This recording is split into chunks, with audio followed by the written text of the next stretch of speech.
What is inflation? Why is it rising? Why people are worried about it?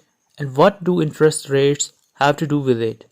Okay, first up, the simplest definition. Inflation is an economic term that describes a general increase in prices and fall in the purchasing power of money. And what Sam Ewing says about it? Inflation is when you pay $15 for a $10 haircut you used to get for $5 when you had hair. Inflation is when there's more money in the economy than stuff to spend on it. A little inflation is normal and even good for a healthy economy. Inflation becomes a problem when it grows too quickly.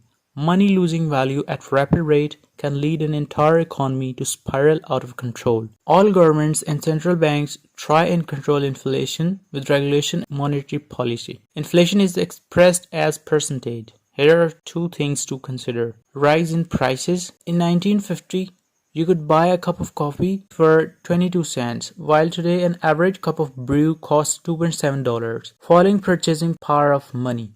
A basket of goods that cost $100 in 1950 would cost $1,108 today.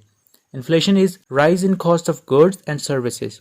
Inflation rate is percentage increase or decrease in the prices over a period of time. What causes inflation? Milton Friedman says inflation is always and everywhere a monetary phenomenon, resulting from and accompanied by a rise in the quantity of money relative to output. In simpler terms, inflation occurs when there is an increase in production cost or when demand for products and services increase faster than supply. This is the part 1 of video.